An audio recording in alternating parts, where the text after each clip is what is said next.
Michael, Benzema, Callejon, gol Real Madrid, 1-0, gol marcat de puștul Callejon, jucătorul adus în această vară de la Espanyol Barcelona. Callejon nu este la primul său gol pentru Real, a făcut-o și în America, în amicalul cu Philadelphia Union.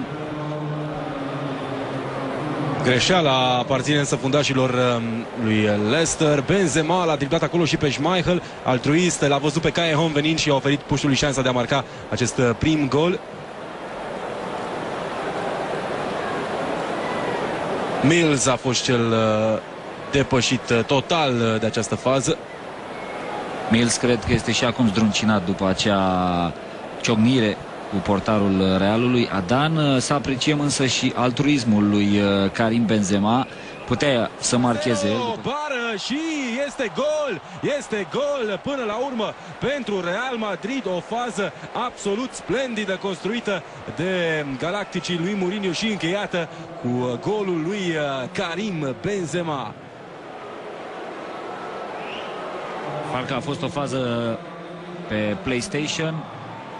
Dacă nu e adversar. Da, călcâiul lui Coentrao, apoi bara lui Marcelo și Benzema este acolo. Din nou Benzema apare la finalizare, reușește să marcheze un nou gol.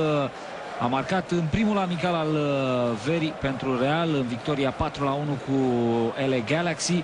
Apoi a reușit o dublă cu Hertha Berlin și acum marchează din nou Karim Benzema. Să nu uităm, el a făcut și primul gol al acestei partide atunci când practic i-a oferit golul lui Callejon. Nemții de la Hertha Berlin au reușit și ei să marcheze în poarta Realului. O face acum și Dyer pentru Leicester City.